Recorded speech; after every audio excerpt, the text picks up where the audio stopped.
Hello, upper graders. It's music time. I know we haven't done music yet online this season, but we're gonna. So before we do anything, I want to warm up your voices, and then we're gonna do a little singing. The song we started learning, the Native Indian American chant. So, but before we do that, let's warm up our voices. You know, it really helps. Whoa. It really helps to warm up the voice. And also what the warming up of the voice is for you, a way of teaching you how to sing what we call intervals. Interval in music means the space between one note and the next, whether it's a close interval like here, chopsticks interval, two notes right next to each other. Then it gets wider, gets a little wider, that's a bigger interval. That's the interval of a third. This is an interval of a second, meaning one note is one and the other is two. A third is a little higher. Fourth, fifth, sixth, seventh, you get the idea. So what we're teaching when we're doing these warm-ups is we're teaching you how to sing the intervals that make up melodies or tunes. And that's important because when you practice it over and over, the students that I've had in the past who did warm-ups every week, because usually we would do them every week, became, by the time they were in third and fourth, fifth grade, they were really good singers because they had sung these intervals over and over every week and they were good at them. And the thing about singing is there's people who sing well and there's people who don't sing well. And I want to make sure all of you learn how to sing well because that makes it more fun for everybody. So here we go. Just do what I'm doing. You know how to do this. Ha, ha, ha. My piano is rattling. Ha, ha, ha, ha, ha, ha, ha, ha, ha, ha, ha, ha, ha. Ha, ha, ha, ha, ha, ha, ha, ha, ha, ha, ha, ha. So we're going down. We're not gonna go all that way. So we started here and we went a half step down here. Just a half a step. Ha, ha, ha, ha, ha, ha, ha, ha, ha, ha, ha, ha. Another half step lower. Ha, ha, ha, ha, ha, ha, ha, ha, ha, ha, ha, ha, ha. Ha, ha, ha, ha, ha, ha, ha, ha, ha, ha, ha, ha. And we jump up arbitrarily, meaning there wasn't a real serious connection between here and here. They kind of don't go together, but that's how I do it, because I want to jump up a big interval. Actually, that's an interval of a third. Here we go. Ha, ha, ha, ha, ha, ha, ha, ha, ha, ha, ha, ha. Make sure you're using your strong diaphragm muscles. The belly kind of bounces a little bit. Make sure that's happening. Ha, ha, ha, ha, ha, ha, ha, ha, ha, ha, ha, ha, ha. Ha, ha, ha, ha, ha, ha, ha, ha, ha, ha, ha, ha. Ha, ha, ha, ha, ha, ha, ha, ha, ha, ha, ha. Now we're gonna do Sue. Go up on your tippy toes. Sue. And when we get up to that high note, the eyes get wide and the jaw drops a little so that the mouth is kind of, oh, like that.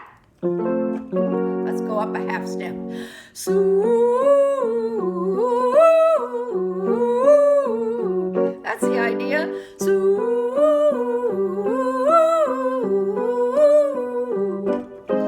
Sue.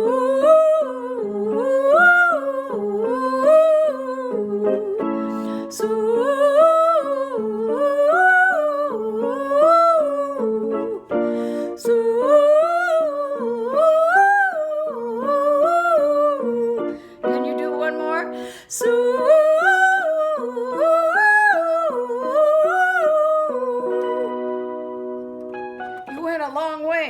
went all the way from here up to here. It's almost 2 full octaves. Good job, upper graders. Very good.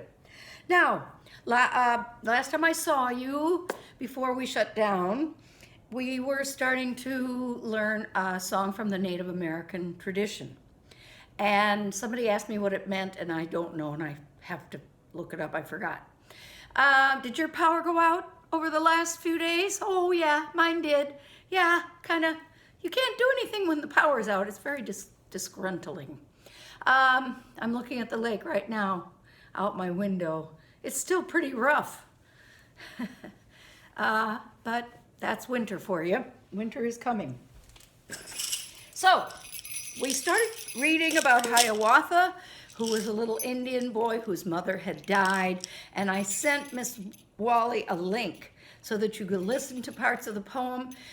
There's one that's recorded by a gentleman who has a beautiful speaking voice.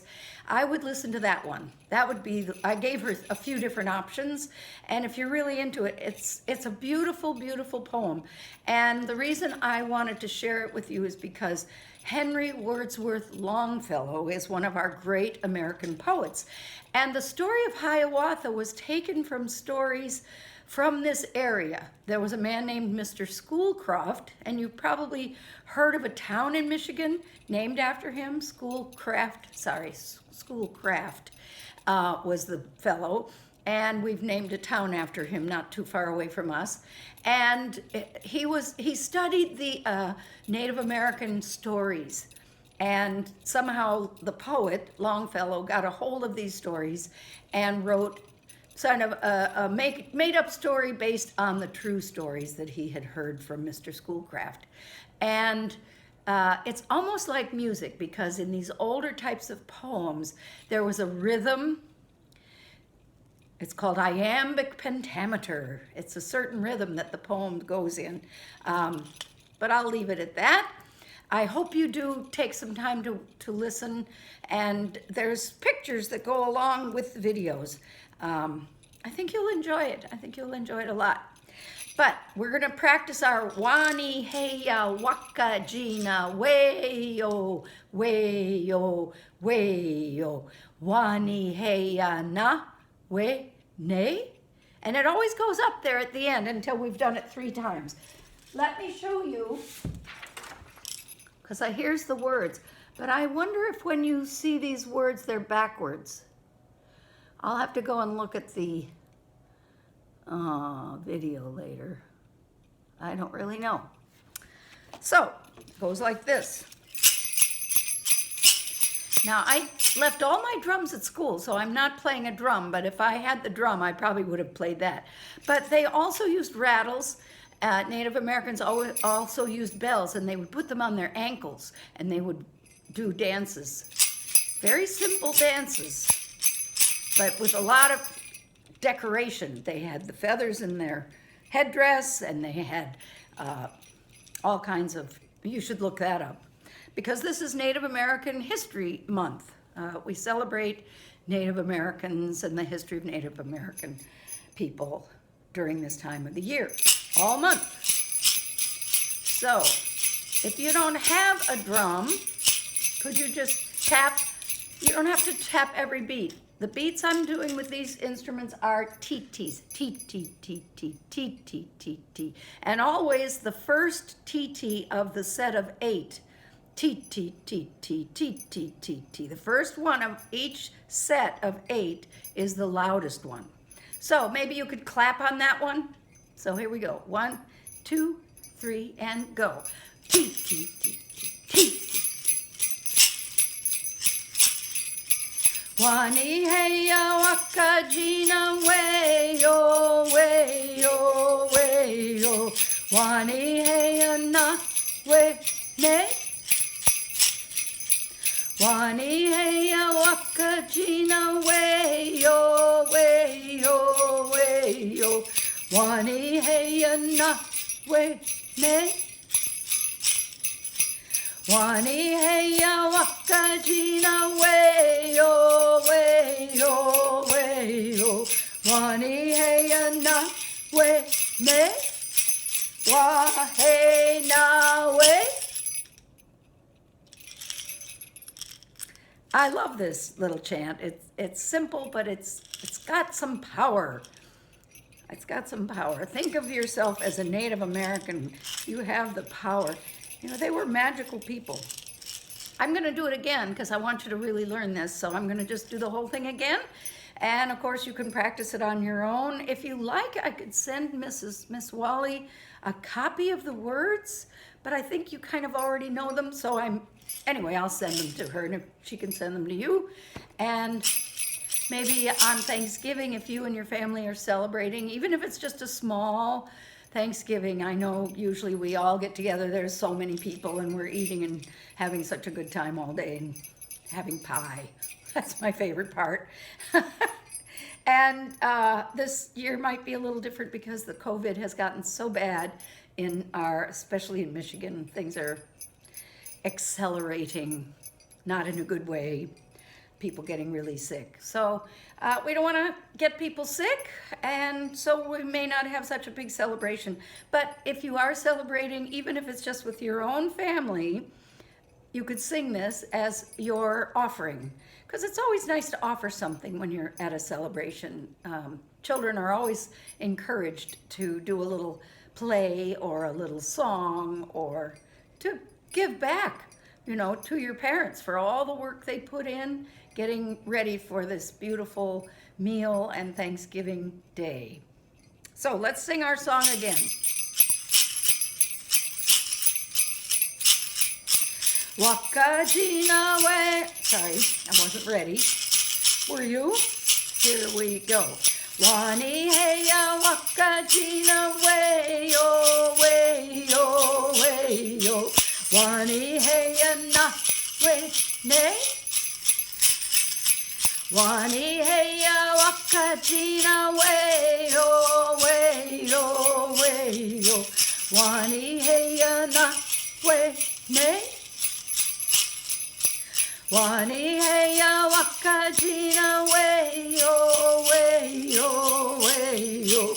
Wani heya na way ne. Wahe na way.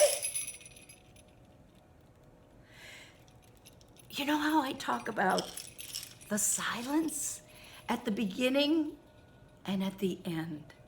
Just now we had a little moment of silence at the end. When we perform, especially, and when you do this at home, see if you can find a rattle, or you could make, you know, the little kids made their own shakers. They took cans and put rice in them, or you could use chickpeas, or you know, not the cooked ones, but the dry ones. And you could make your own little rattle, your own little shaker. Or maybe you have a drum around the house, you could use that. Or maybe you have a tambourine or something, so that you could sing this on Thanksgiving at the meal as your little offering. It would be very sweet. So what else are we gonna do? It's, we only have how many more weeks this month? Maybe only one more class during Thanksgiving. So Thanksgiving songs, one of them that's very, very, famous, old song.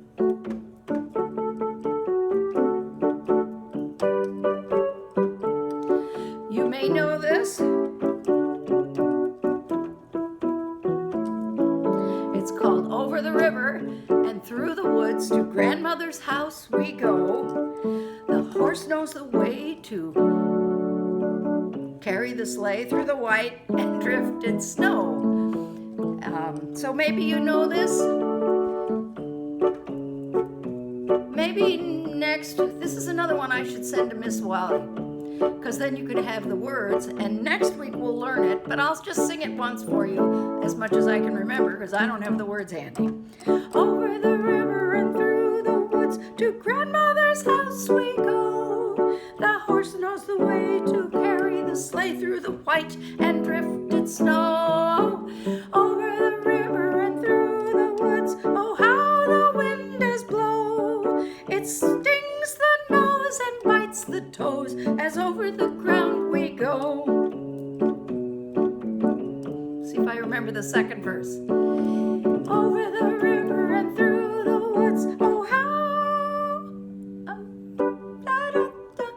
Anyway, I don't remember it. It's something about grandfather's cap I spy and hurrah for the pumpkin pie and all of that. So next week I will teach you that song because it's a classic. Everybody knows that song from way, way back. And it would be fun for you to learn it and sing it for your folks because they'd get a kick out of that. So that's all I have for you this week. The only other thing is I was going to maybe show you some of the pictures from this fabulous book, and I'm really sorry we didn't get a chance to see all the pictures because it's a lovely, lovely illustrated book. This is, again, Hiawatha by Henry Wadsworth Longfellow. I think earlier I said Wordsworth. It's not Wordsworth, it's Wadsworth. Wadsworth Longfellow. And I really hope you'll take the time to look up that video on YouTube. Maybe when we get together again, I'll get to show this to you. By the shores of Gitche Gumee, by the shining big sea water. What is the big shining big sea water? It's our very Lake Michigan, or in, it's also, they say it's probably from the people who lived along the shores of Lake Superior, but really we're part of the same big sea water. So that's why it feels very dear to my heart, because I love our big sea water, so lovely. Anyway, by the shining big sea water stood the wigwam of Nokomis, daughter of the moon, Nokomis. Dark behind it rose the forest, rose the black and gloomy pine trees, rose the firs with cones upon them. Bright before it beat the water, beat the clear and sunny water. And here's Nokomis looking after little Hiawatha. I don't think this part of the story tells you why. This is the grandmother, because somehow Hiawatha's mother had died. And so it's up to Nokomis to raise this little baby and teach this little baby all about the lore that the Indians knew. Many things Nokomis taught him, of the stars that shine in heaven, showed him Ishkuda, the comet, Ishkuda, the fiery tresses, showed the death dance of the spirits. And in the book you can see the death dance of the spirits up in the heavens. So please go and watch this video. It's not the same book that they have on the video, but I gave you 3 different options, 3 different links to different videos for Hiawatha. So go ahead and study up. I don't think you'll be disappointed. It's pretty cool. I love you guys. I miss you. I can't wait to see you again after the new year. And I'll see you again next week. Bye.